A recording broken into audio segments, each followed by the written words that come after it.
Queridos, você tem aí a palavra de Deus na sua mão ou no seu aplicativo. Eu gostaria de começar lendo dois textos. O primeiro é o de Mateus, capítulo 3, e depois o segundo é o de Mateus, capítulo 4. Antes da gente orar mais uma vez para que Deus trate com a gente. Mateus, capítulo 3, eu leio os versos 1 e 2. E vou pedir para você me ajudar nessa primeira leitura. Vamos lá? Mateus, capítulo 3. Versos 1 e 2, em voz alta, vamos lá. E naqueles dias apareceu João Batista, pregando no deserto da Judéia, e dizendo, qual era a mensagem, igreja? Arrependei-vos, porque é chegado o reino dos céus. Bom, esse é o primeiro texto. O segundo texto, você pode virar uma página para frente, Mateus capítulo 4, verso 17. Mateus capítulo 4, verso 17. Vimos primeiro a mensagem de João Batista, a pregação de João Batista. Agora vemos a mensagem do nosso Senhor Jesus. Olha o que diz Mateus 4:17. Vamos comigo em voz alta? Desde então começou Jesus a pregar e a dizer, qual é a mensagem, igreja? Arrependei-vos, porque é chegado o reino dos céus. Então nós percebemos um alinhamento fantástico de mensagens. Afinal de contas, os dois estão debaixo da unção do Espírito de Deus. João Batista é aquele que vem preparar o caminho para o Senhor, é aquele que batiza Jesus, e Jesus depois segue o nosso Senhor, o nosso Salvador, e a mensagem dele, ele é a mesma: arrependei-vos, porque é chegado a vós o reino dos céus. Será que nós podemos orar mais uma vez? Aí onde você está sentado mesmo? Pai, tua palavra está aberta, está sendo lida, está sendo declarada nesse lugar. Meu Deus, temos orado para que não haja lugar de desperdício no nosso coração, para que este não seja um ambiente de esterilidade. Muito pelo contrário, para que a tua palavra em nós possa produzir frutos, e como disse o próprio João Batista, frutos dignos de arrependimento. Nós oramos porque queremos ouvi-lo, oramos porque queremos entender o que vamos ouvir. Oramos porque queremos entender também de forma correta, à luz da tua palavra. Oramos, meu Pai, e repreendemos todo espírito de confusão. Oramos, meu Deus, e pedimos ao Senhor clareza, abertura de olhos do nosso entendimento. Oramos porque queremos, Deus, um coração ensinável, um coração tratável pelo Senhor, um coração que se permita tratar. Por isso lhe pedimos em oração, fala conosco por intermédio da tua palavra, alcança a nossa vida e, se necessário for, e muitas vezes é, muda a nossa sorte. Em nome de Jesus, quem crê assim, diga amém. Amém. Bom, nós temos aqui a mensagem, e se eu pudesse resumir esta mensagem de João e a mensagem de Jesus, ela está aqui no verbo arrepender. Arrependei-vos. Essa era a mensagem pregada. Lucas capítulo 15, versos 1 e 2, eu gostaria de ler esse texto, vou conversar um pouquinho com vocês, e daqui a pouco eu falo sobre aquilo que o Espírito Santo hoje deseja plantar no nosso coração. Lucas capítulo 15, versos 1 e 2, vai parecer que mudou completamente o assunto, mas a gente conversa um pouco sobre a palavra de Deus, e eu gostaria que você mantivesse o seu coração e a sua mente aberta para receber a palavra do Senhor. Lucas 15, versos 1 e 2, diz assim o texto sagrado: E chegavam-se a ele, e ele aqui é Jesus Cristo, todos os publicanos e pecadores para o ouvir. Os fariseus e os escribas murmuravam. A NVT traduziu essa frase como o criticavam, dizendo: este, apontando para Jesus, recebe pecadores e come com eles. Eu gostaria da sua atenção, pelo menos Eu gostaria de sua atenção no culto todo, obviamente, mas eu gostaria muito que você prestasse atenção agora para a gente entender aquilo que vai acontecer um pouco mais para frente.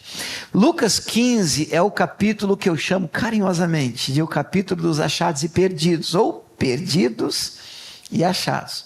Porque tem 3 parábolas contadas por Jesus aqui muito famosas. A parábola da ovelha perdida, a parábola da dracma perdida e a parábola do filho perdido, conhecido como filho pródigo. E há algo em comum nessas 3 parábolas no capítulo de Lucas 15. Tudo aquilo que foi perdido foi achado, encontrado. Glória a Deus por isso. Mas quando nós nos deparamos com essas parábolas, tão importante quanto entender a parábola, estudar a parábola, e realmente existem tantos ensinos fantásticos aqui, é tentar responder a pergunta: por que Jesus contou essas parábolas? E mais, para quem ele disse isso? Em que contexto? O que Jesus queria contando essas parábolas? Qual é a verdade? Qual é a vida escondida por detrás do texto, por detrás da letra? Bom, é por isso que eu li o verso 1 e o verso 2. Porque no verso 1 e 2 mora o endereço do texto, mora o motivo pelo qual Jesus conta a parábola dos achados e perdidos. E qual é o motivo? Vamos ler mais uma vez o verso 1 e 2, mas com essa lente, tendo isso em mente. Olha o versículo 1. Chegavam-se a ele, a Jesus, os publicanos, os cobradores de impostos, e os pecadores para o ouvir. Então vem montar o setup comigo. Vocês conseguem enxergar Jesus ensinando e começa a se aproximar de Jesus só a turma boa. Estão entendendo? Só a turma da alta. Só aquela galera mal vista na sociedade.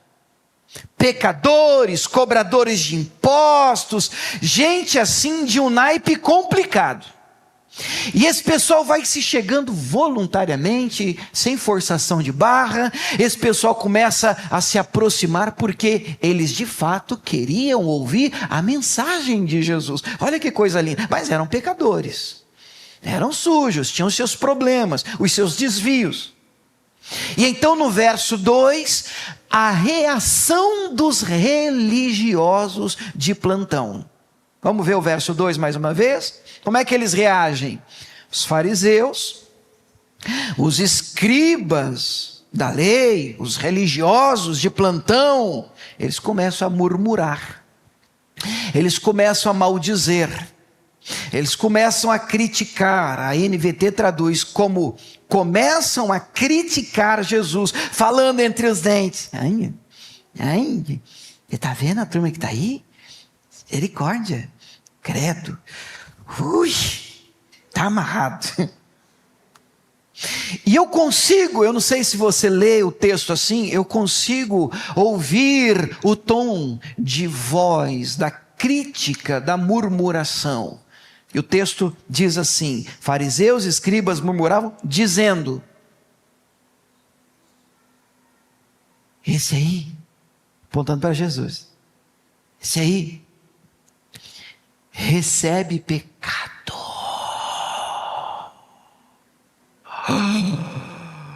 Recebe pecador. Olha a galera com que ele se mistura. Misericórdia. E tem mais. Ele ainda come com eles. Credo. Que Deus nos livre. E então Jesus começa a contar 3 parábolas e as 3 têm o mesmo motivo. A intenção de Jesus é dar no meio dos religiosos. Jesus está contando essa parábola porque Jesus quer expressar uma verdade do coração do Pai, que os religiosos tinham dificuldade de entender e ainda tem. E a dificuldade é de que nós não somos donos do céu. Você não é dono do céu. O céu não é teu. Para você ficar com a chave na porta dizendo quem? Fulano? Fulano? Ui, credo. É ele? Aqui não. Ela? Não, nós não somos donos do céu. A vontade do Pai é que todo pecador, todo perdido, todo aquele que está longe, seja achado, recuperado, encontrado, abraçado, perdoado, restaurado. Isso é evangelho. Você pode dizer amém por isso? O evangelho de Cristo é para restauração, é para perdão e obviamente é para perdão na vida daqueles que se arrependem, porque a mensagem do evangelho é arrependei-vos. A mensagem do evangelho é arrependei-vos.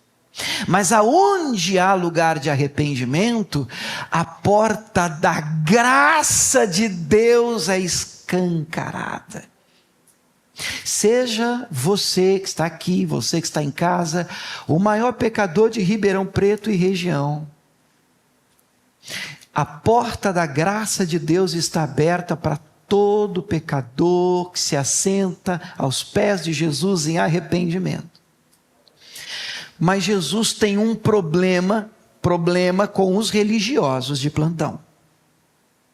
E ainda hoje os religiosos de plantão tentam se apropriar dos céus e escolher aqueles que merecem ser perdoados como se eles merecessem. Eu não sei se você compreende a mensagem do evangelho, mas ninguém merece. Todos pecaram, Romanos 3:23 diz. E nós precisamos compreender que a graça que nos alcançou está disponível para alcançar a todos os pecadores. Puxa, glória a Deus por isso. Que mensagem linda do Evangelho de Cristo. Nós fomos alcançados pelo amor de Deus, perdoados, lavados pelo sangue de Cristo, mas isso não deve parar e terminar em nós. A vontade de Deus é que ninguém se perca. Você pode dizer glória a Deus por isso? E aí nós precisamos tomar muito cuidado, porque o nosso comportamento, a nossa atitude, muitas vezes religiosa, pode impedir pessoas arrependidas de ter acesso a essa graça salvadora de Jesus de Nazaré. Eu digo isso a vocês, lá em Mateus no capítulo 12, vamos dar uma olhada lá? Deixa aberta enquanto eu converso um pouco com vocês, já daqui a pouco eu libero o tema. Mas digo isso a vocês porque é mais fácil e aceitável quando eu converso com vocês e digo, gente, Deus está aqui e a vontade do Pai é buscar e salvar o perdido. Aí você diz, amém, glória a Deus, porque você concorda com isso, concorda ou não concorda? Eu quero mesmo, pastor, ver o perdido sendo alcançado e tal. E nós não temos, a princípio, problema com essa mensagem. O problema começa a arranhar o nosso coração quando a gente conhece o perdido. Você está começando a me entender? E quando a gente conhece o perdido, a gente diz, tudo bem, pastor, que o evangelho é para... Mas, fulano... Tudo bem, pastor, que a gente precisa realmente que recuperar aquele que se perdeu, mas esse cara aí... Porque quando termina o capítulo 15, termina com a cereja do bolo. O último perdido recuperado é um filho que se perde, se extravia. E o texto diz que ele cai em si e ele diz, eu vou voltar. E quando ele volta, o pai faz uma festa. E é muito simples de entender que a festa no céu, quando um pecador arrependido e perdido é encontrado. A festa quando a moeda de valor é achada. A festa quando uma ovelha extraviada é recuperada. Grande festa no céu quando um pecador se arrepende. Até aí a gente vai muito bem.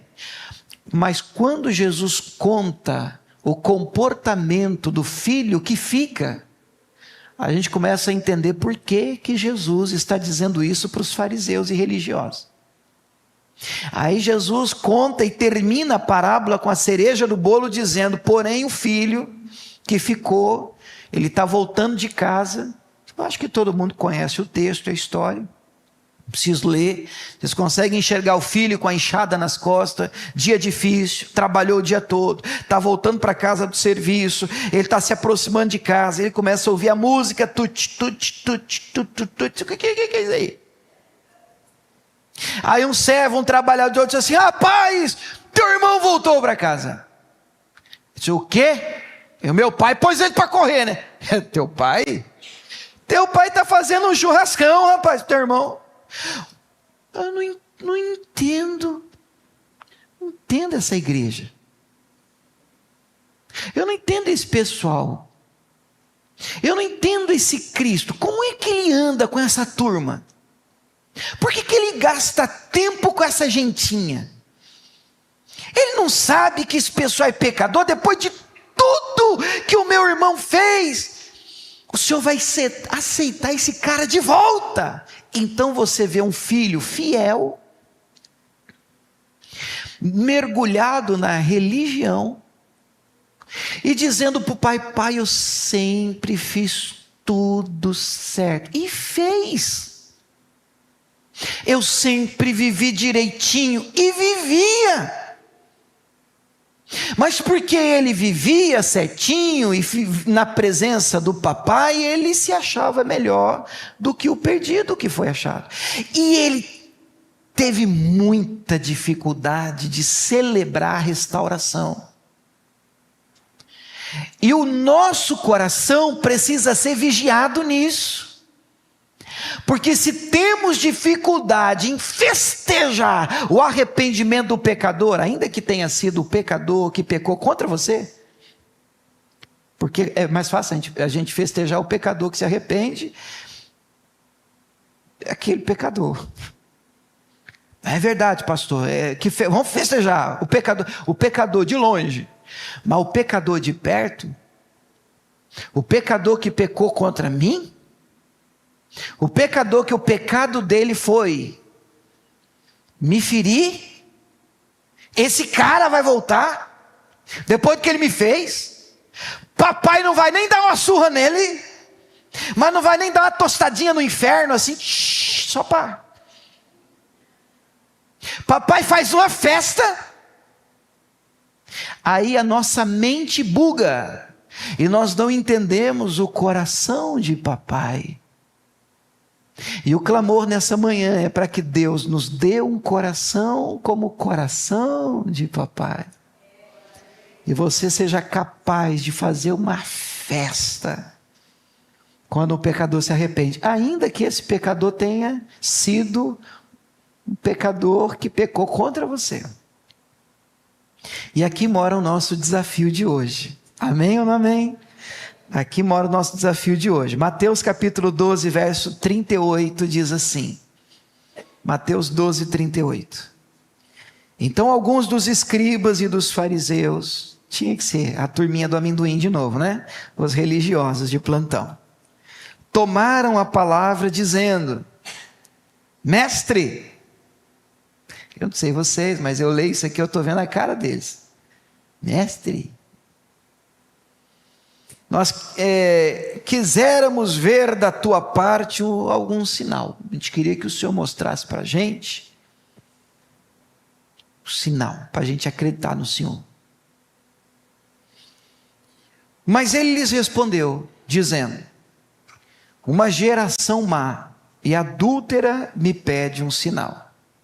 Porém, não lhe será dado outro sinal, senão o do profeta Jonas. Pois como Jonas esteve 3 dias e 3 noites no ventre da baleia, assim estará o Filho do Homem 3 dias e 3 noites no seio da terra. Nós sabemos que Jesus, depois do 3º dia, ressuscitou. Os ninivitas, os de Nínive, os ninivitas ressurgirão no juízo com esta geração e a condenarão. Você tem ideia do que Jesus está dizendo?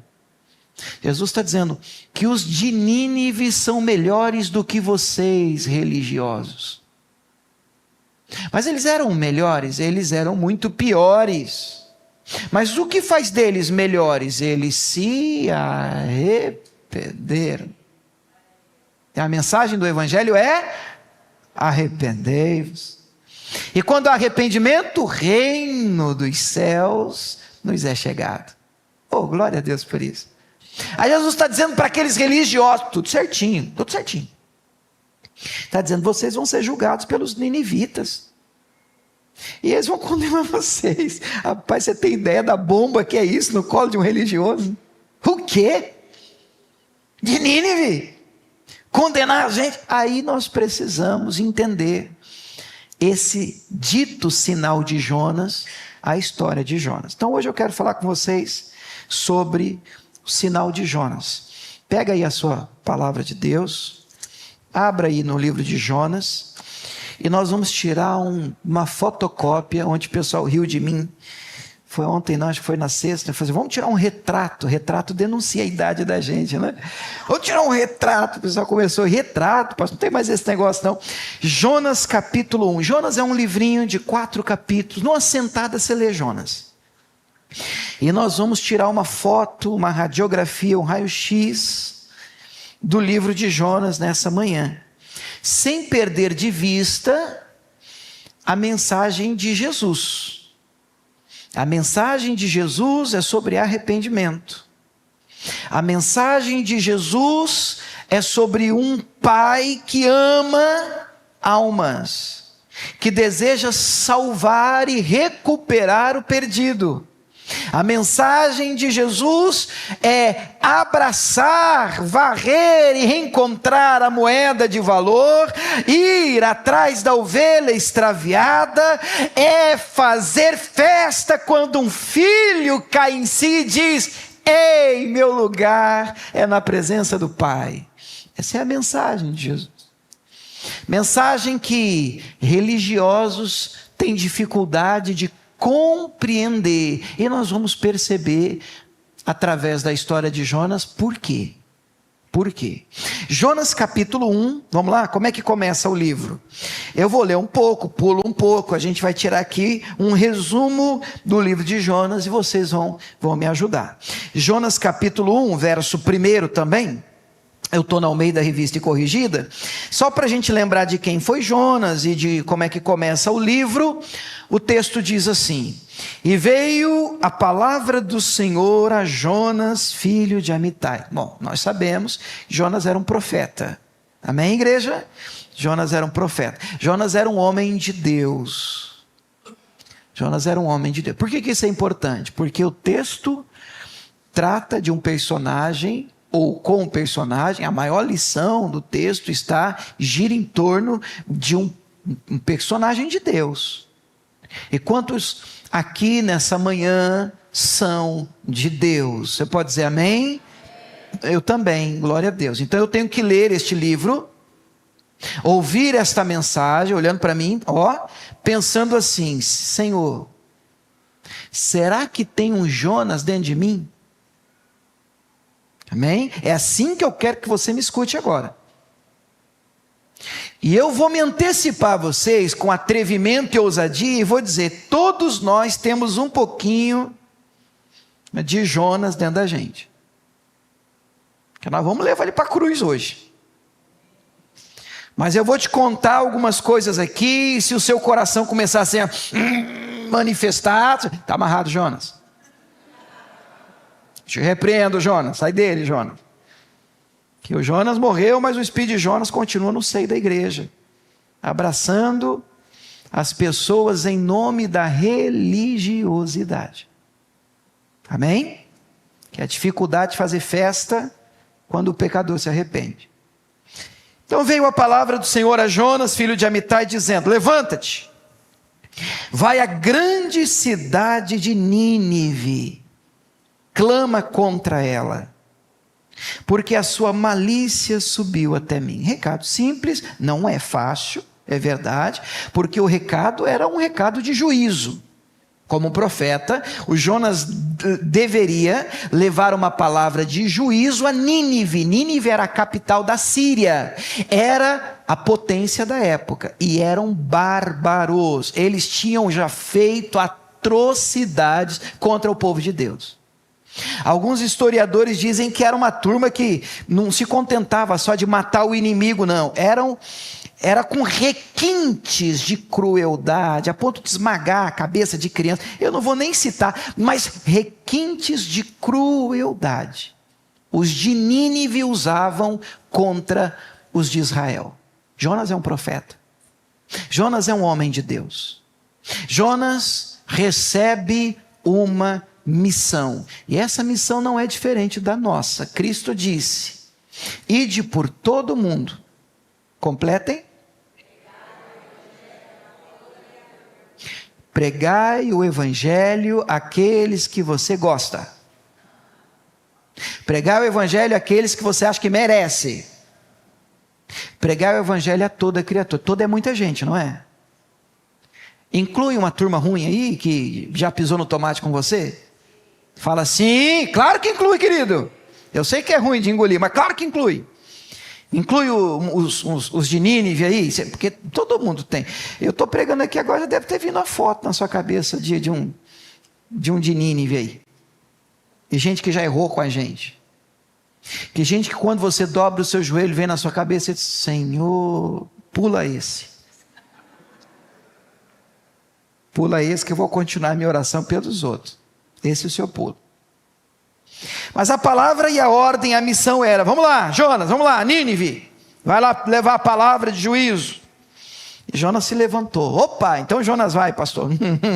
Se levantou para dar no pé, fugir da face do Senhor para trás, como se fosse possível. Descendo a Jope, achou um navio, ia para trás, pagou a passagem, desceu para trás, só está descendo, né? E para ir para longe, diante do Senhor, eu estou fugindo. Mas no 4, o Senhor pega ele. E o Senhor envia um vento forte, uma tempestade complicada, alcança o navio. E Jonas está no porão.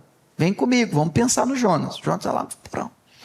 E a tempestade chacoalhando o navio, Jonas está lá no porão, cara, e eu não vou. Não vou. Cara, não vou. Para essa turma eu não prego. Não me olha assim, eu não prego. Então a tempestade fica violenta, os marinheiros, rapaz, o que está acontecendo? Nunca passamos por isso, vamos tirar sorte, unidunite. Eu não sei se era assim não, viu, irmão? Escolhido foi Jonas. Sacode Jonas no porão. Ei, conta aí, o que você aprontou? E o abençoado Jonas disse assim: então, eu sou profeta, estou fugindo de Deus, Criador dos céus, da terra e do mar. Arrumei rolo com ele e entrei no barco de vocês. Disse: o que, rapaz? E eu vou falar mais, é o seguinte: eu não pulo não, se vocês quiserem se livrar da tempestade, vocês vão ter que me jogar. Se depender de mim, eu não pulo não. E você sabe que o Jonas, ele tem uma leitura honesta, clara do problema, ele enxerga o problema, mas ele tem uma conclusão equivocada, como muita gente. Tem gente que eu atendo, irmãos, às vezes é um casal, e eu estou conversando com eles, e diz: pastor, eu sei que eu sou problema mesmo. O marido fala para mim: pastor, eu sei que eu sou um cara difícil. Pastor, eu sei que eu tenho que mudar muita coisa. Eu digo: que bonito, cara, dá quase dando uma medalha pro cara. Aí o cara conclui assim: acho que é melhor a gente separar mesmo. Eu falo: ué, mas se você sabe que você é o problema, não é melhor você mudar? Se o Jonas está dizendo: não, eu sei que por minha causa, olha o que ele vai dizer aqui no versículo de número 12: levantai-me, lançai-me ao mar, o mar se aquietará. Ele tem a solução para o pessoal do barco: porque eu sei que por minha causa sobreveio essa tempestade. Olha a cabeça do profeta. Não, eu sei que a culpa é minha. Eu sei que eu sou o causador do problema aqui na casa. Mas é o seguinte, eu não estou afim de mudar, não. Eu não vou fazer o que Deus está mandando, não. E nem venham conversar comigo. Se vocês quiserem alívio para o navio, vocês me jogam fora. A turma fez de tudo para ver se salvava. Vamos pôr força aqui, vamos tentar remar. Mas eles estão lutando contra quem? Então, vendo que não tinha jeito, vamos lá, gente. Deus, o Senhor, até a turma que nem era crente, tudo ora. Deus, perdoa a gente. Porque não vai dar para ficar com esse cara no barco, não. Nós vamos morrer com ele aqui. Joga o Jonas. E o Jonas cai, irmão, alto mar, no meio de uma tempestade. É para morrer. Mas ele cai. Eu não vou. Vai ser ruim assim, longe da IBN, irmão. Eu não vou. Então Deus prepara. Você conhece a história? No 15 lança ele no mar. No versículo de número 17. Preparou, arrumou o Senhor um grande peixe para que tragasse o Jonas. O Jonas ficou ali, e esse é o sinal que Jesus diz, o sinal de Jonas, 3 dias e 3 noites, representando aquilo que aconteceria, apontando para Jesus, que no 3º dia ressuscitaria. Ó a cena, lá vem um grande peixe, e o Jonas está... Irmão, eu não sei você, querido, eu já preguei isso aqui uma vez, mas eu estou no mar, e vem assim um peixe, abre a boca para mim, irmão, eu oro tudo que eu sei orar, eu converto com força, mas na hora, mas o Jonas, pode me engolir, não vou, não vou, para essa turma eu não prego, já falei, por esse cara eu não oro, eu já falei, eu estou falando de um profeta, que pode morar aí dentro de você. Não, pastor, beleza, não, eu sou crente, eu vou na igreja, mas se eu encontrar fulano no céu, eu peço para descer. A gente escuta cada coisa.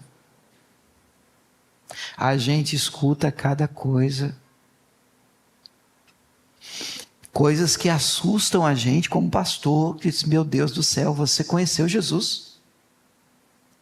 Você realmente conhece o Evangelho de Cristo? Você já entendeu o coração do Pai? O que alegra o coração do Pai? O que faz festa acontecer no céu? Mas às vezes o que nos pega é o espírito do filho que fica. E porque ficamos e fazemos tudo certinho, nos achamos melhores daqueles que erraram e pisaram no tomate. E porque nos achamos melhores, assim, não, eu não vou conviver, não. Então Jonas é engolido, estão comigo? Termina o capítulo 1, tem 4 capítulos, começa o capítulo 2. 3 dias no ventre do peixe. O que é isso, pastor? Eu não consigo imaginar, mensurar. Eu acredito nisso, porque Jesus contou isso. Tem gente hoje, mesmo dentro de igreja, que diz, não, isso aqui é um negócio figurado. Eu acredito nisso, porque Jesus contou isso. E eu fico pensando, primeiro dia, cara, eu estou na barriga do peixe, ó o Jonas, pode me digerir, que eu não vou. Meu cara ruim, irmão. Não, pode fazer digestão, que eu não vou. Segundo dia, não vou. Terceiro dia, tá bom, eu vou. Mas eu sinto eu vou com uma má vontade. Mas eu vou porque o Senhor está mandando eu ir. Que a minha vontade não é ir, não. E eu vou mostrar para você na Bíblia a má vontade. Então começa o capítulo 2. Orou Jonas ao Senhor, seu Deus, das entranhas do peixe. E o resumo está no 10, pode pular para o verso 10, que é o último versículo do 2. Falou, pois, ao Senhor o peixe, o Senhor com o peixe, e o peixe vomitou Jonas na terra. Pronto. Agora você tem a oportunidade, Jonas, de tentar de novo. lugar de recomeço. Aí o Jonas cai na praia e começa o 3. E o 3 começa muito parecido com o 1. Como é que começa o 3? Veio a palavra do Senhor segunda vez a Jonas dizendo: levanta-te, vai à grande cidade de Nínive, prega contra ela a pregação que eu te disse. Eu já dei a mensagem já. Faz o que eu mandei você fazer. Agora o Jonas faz. Se levantou, no verso 3, e foi a Nínive. Oh, diga glória a Deus. Aleluia, hein, Jonas? Pelo amor de Deus, já era sem tempo, hein? Foi a Nínive, segundo a palavra do Senhor. Nínive era uma cidade grande, 3 dias de caminho. Então, 3 dias para você atravessar andando a cidade.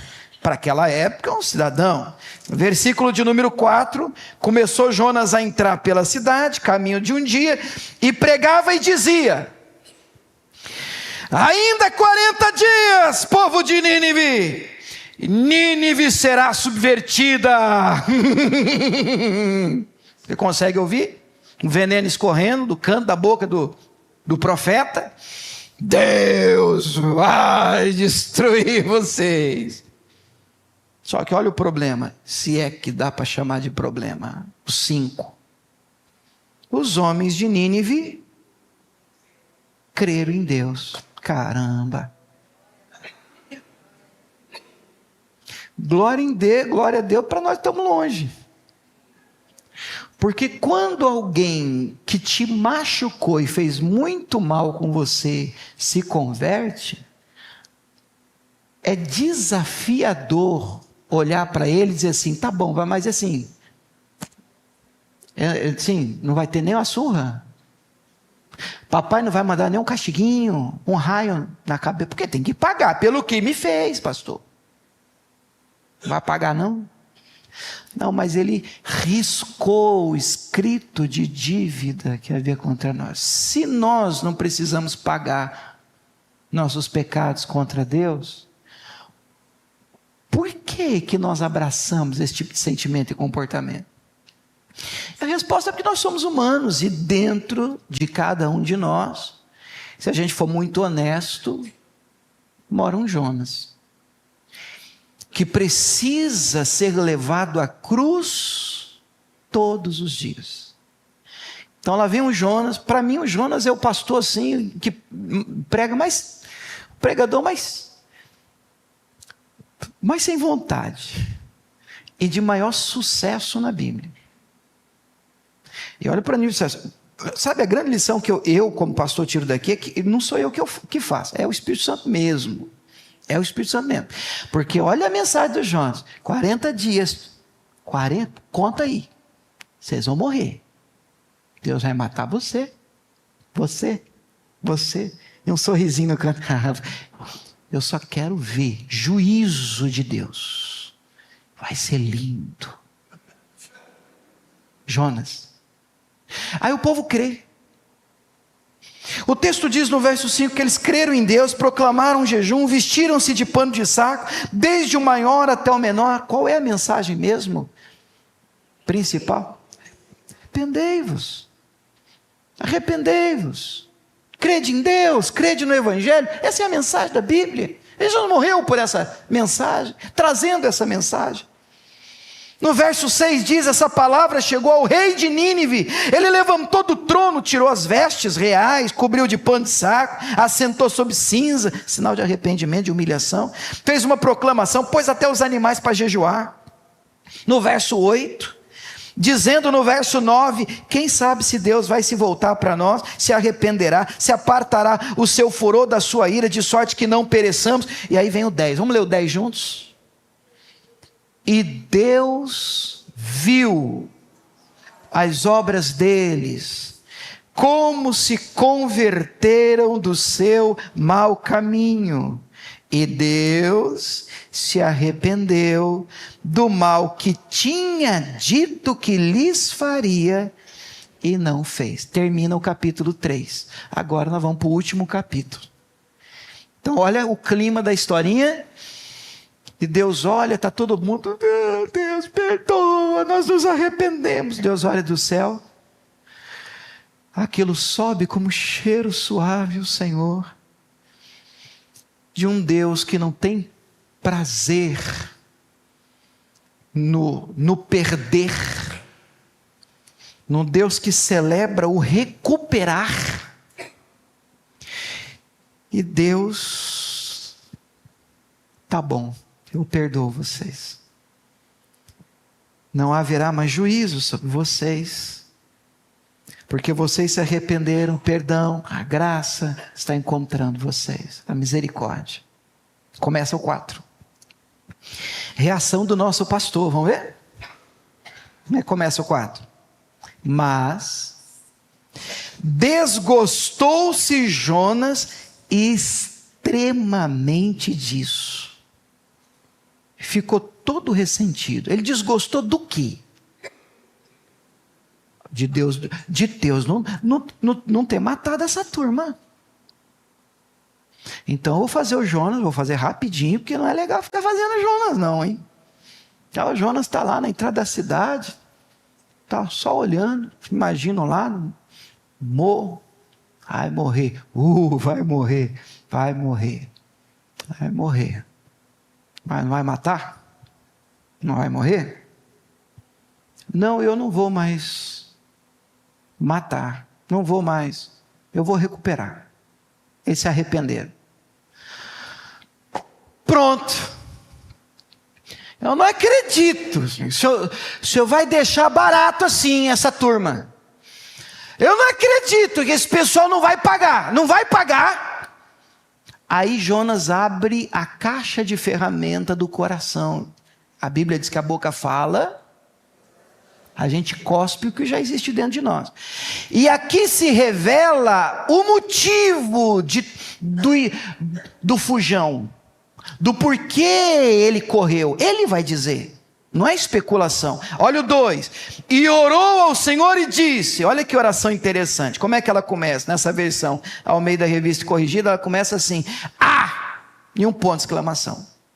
Já orou assim? Ele recebe a notícia que o povo então se arrependeu, Deus não vai mais operar juízo, ele vai orar. Senhor, não foi isso que eu disse, estando ainda lá na minha terra? Por isso me preveni, fugindo para trás. Por isso eu fugi, por isso eu não queria vir, por isso eu não queria pregar, porque eu sabia que o Senhor é piedoso, misericordioso, longânimo, grande em benignidade. Eu sabia, o Senhor se arrependeu, eu sabia que ia dar certo, eu sabia que essa raça ia se converter, eu sabia que o Senhor era capaz de perdoar essa turma. Ai, que raiva! E não é que o Senhor perdoou mesmo? Você imagina, eu prego, faço um apelo, a turma vem e eu vejo as pessoas na frente da igreja e eu digo, ai que raiva, olha quem veio, fulano, rapaz, fiz um negócio com ele, me deu um balão. O Senhor, eu oro por esses aqui, mas aquele ali, você está entendendo a nossa dificuldade? Todos nós temos um Jonazinho dentro de nós. E nós vamos levá-lo nessa manhã à cruz de Cristo. A cruz de Cristo. Eu sabia que o Senhor ia perdoar esse pessoal. Eu sabia que ia dar certo. Eu sabia que se eu pregasse, a mensagem ia entrar no coração dessa turma. E eu sabia que se ele se arrependesse, o Senhor não ia aguentar. Porque eu sei que o Senhor é um Deus de amor. Eu estou revoltado, eu estou em crise, mas eu sei quem o Senhor é. Eu sei que o Senhor está pronto para te arrepender. Eu sei que o Senhor quer salvar. Eu sei que o Senhor quer recuperar. Eu sei que o Senhor quer abraçar o perdido. Deus, mas eles não. Essa pessoa não. O Senhor está de brincadeira comigo. Peço-te então, no verso 3, tira a minha vida. Me mata. Melhor me é morrer do que viver para ver essa turma bem. Eu prefiro morrer do que viver para ver fulano bem. Eu não consigo. Me leva, me mata. Então Deus diz para Jonas no verso 4: é razoável esse teu ressentimento? Mas você tem razão para tudo isso? Você está certo nisso que você está sentindo, Jonas? E o Jonas então saiu da cidade, assentou-se no oriente da cidade, fez uma cabana, sentou ali debaixo dela, sombra, para ver o que aconteceria com a cidade, torcendo ainda para ver se um juizinho vem. E aí fez o Senhor, no verso 6, nascer uma boboreira. Olha Deus, está terminando o livro. E essa boboreira nasceu assim por cima de Jonas. E essa boboreira assim fez sombra sobre a cabeça do Jonas, a fim de o livrar do seu enfado. E Jonas se alegrou por causa da planta, da boboreira, uma planta. A planta cresceu de um dia para o outro, fez uma sombrinha assim, e o sol, né, ficou protegido do sol. Aí o Jonas, obrigado pela planta. Aí o nosso Deus que é fantástico, no verso 7, Deus envia um bicho e come a planta. Então está lá a plantinha, o solzinho vem, mas a plantinha faz uma sombra, e Jonas, obrigado. Aí no outro dia vem um bicho que come a planta, sol no coco da cabeça do Jonas. Ah, Jonas manifesta. Ah, querido, olha no verso 7, diz: Deus enviou um bicho no dia seguinte, e aí feriu a boboreira, essa secou. No 8, então na hora que veio o sol, Deus mandou aquele vento calmo, que é para não ventar, é para o sol fritar. Aí o Jonas manifesta mesmo, aí o sol feriu a cabeça do Jonas, ele desmaiou, desejou com toda a sua alma morrer, dizendo: melhor me é morrer do que viver, agora é que eu quero morrer mesmo. Agora o Senhor me mata. Está terminando o livro. Aí vem a lição de todo o livro. Aí Deus vira para Jonas e diz no 9: é razoável que você fique assim por causa da boboreira? Ele é razoável, assim. Pois é, Deus diz a ele no verso 10: você teve compaixão de uma planta, eu não posso ter de gente? Pois é, você fica triste por causa de um carro, arranhou, o emprego que você perdeu, um negócio que não deu certo, mas você não consegue se alegrar com uma alma que eu recuperei, porque errou com você? Porque te feriu? O que é mais importante para você? Uma boboreira? Uma carteira? Um cartão de crédito? Eu penso que nós deveríamos amar o que Deus ama. Nos entristecer com o que entristece o coração do Senhor. Deus ama gente, Deus ama almas, Deus ama pessoas. São difíceis? Tem uma meia dúzia aqui que diz: gente, é uma coisa desafiadora. Tem história que eu escuto, irmãos, a pessoa diz: não, ferida.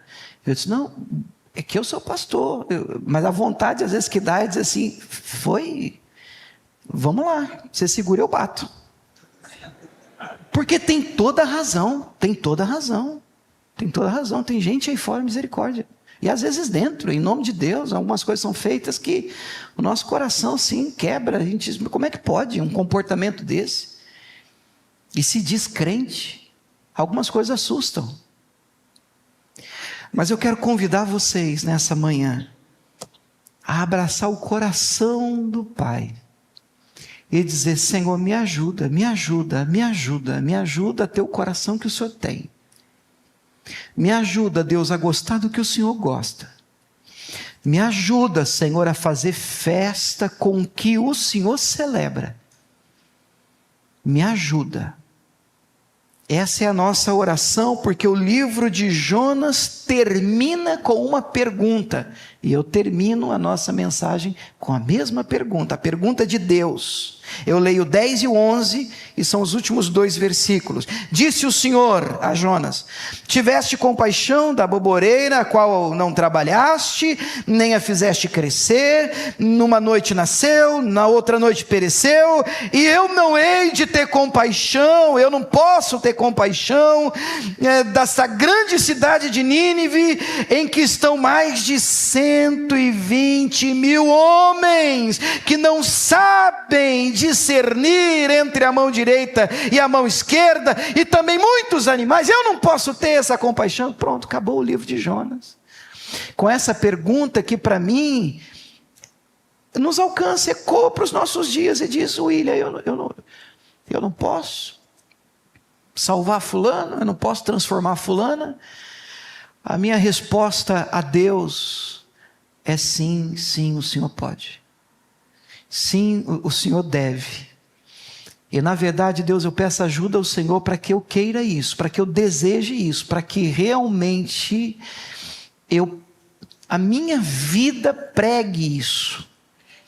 Eu quero que o Senhor salve, eu quero que o Senhor transforme, eu quero que o Senhor recupere até aqueles que mais me prejudicaram. É mais fácil pregar isso, né, irmãos? Do que a gente abraçar isso na prática. Mas está aqui posto diante de nós, nessa manhã, o desafio de hoje. Eu gostaria de orar com vocês essa palavra. Você topa orar comigo essa palavra? Fica de pé então aí onde você está. Mensagem do Evangelho é: arrependei-vos. Jesus conta as parábolas dos achados e perdidos para os religiosos entenderem que para o Pai é interessante recuperar, não jogar fora. Perdoar e não condenar. Um tempo de juízo virá. Mas nós vivemos um tempo de misericórdia, um tempo de graça. Ainda dá tempo. Queridos, eu quero convidá-los a uma oração. Em Mateus, no capítulo 5, uma oração que Jesus nos dirige a fazer, nos manda a fazer, até porque a palavra está no imperativo, é uma ordem. É tempo de faxina, de coração, de alma. Eu quero convidar você a soltar o pescoço dele, dela. Mateus capítulo 5, verso de número 43. Disse Jesus: ouvistes o que foi dito: amarás o teu próximo e aborrecerás o teu inimigo. Eu, porém, vos digo: amai os vossos inimigos, bendizei os que vos maldizem, fazei bem aos que vos odeiam, e orai. Por quem? Pelos que vos maltratam e vos perseguem. Tem gente assim? Se você precisar, eu dou para você uma lista para você orar. Maltrata e persegue. Para que isso? 45. Para que sejais membros da IBN. Para que sejais filhos do Pai que está nos céus, porque faz que o seu sol se levante sobre maus e bons, e a chuva desça sobre justos e injustos. Pois, se amardes os que vos amam, que galardão tereis? Não fazem os publicanos também o mesmo? Se saudardes unicamente os vossos irmãos, que fazeis demais? Não fazem os publicanos também assim? Sede vós, pois, perfeitos, como é perfeito vosso Pai que está nos céus. Vamos orar? Vamos orar essa palavra, pedir ajuda a Deus. Pai, nós oramos como o Senhor tem nos mandado orar, e nós apresentamos, meu Pai, nesse tempo, a apresentamos os de Nínive a Ti, apresentamos os amigos de Jó, oramos, meu Pai, por aqueles que no momento difícil, Senhor, faltaram, que no momento complicado nos acusaram, e no momento, meu Deus, de dor, apontaram e inventaram faltas na nossa vida. Meu Deus, mas nós entendemos, meu Pai, que a unção dobrada de graça e bênção e favor sobre nós depende de um coração disposto a orar por eles, a abençoá-los, a interceder por estes. E nós o fazemos não apenas porque queremos bênçãos dobradas, mas nós oramos, meu Deus, porque queremos ser filhos do Senhor, Pai, que faz com que a chuva desça sobre bons e maus. Meu Deus, eu oro por aqueles que maltratam, oro por aqueles que perseguem, oro, meu Deus, por aqueles que se levantam, oro por aqueles que se levantaram, oro, meu Deus, e libero, e perdoo, e abençoo, meu Deus, os meus ofensores, como o Senhor nos ensinou a orar, meu Deus, dizendo: Senhor, perdoa as nossas dívidas, assim como nós perdoamos os nossos devedores, perdoa as nossas ofensas, assim como nós neste momento liberamos perdão sobre os nossos ofensores, aqueles que nos têm ofendido. Não nos deixe cair em tentação, Senhor. Livra-nos, Pai.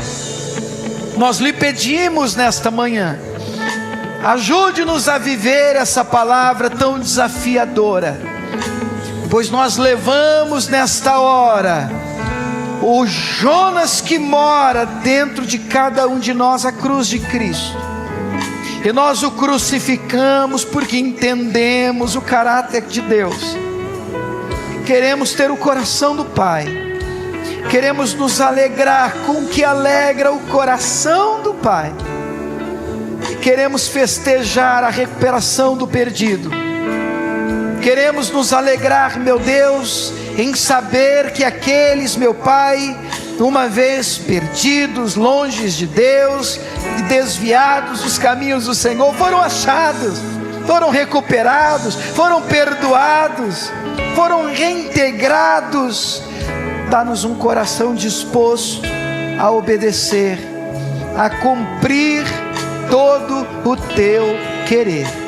É este o coração que pedimos, esse é o coração que desejamos.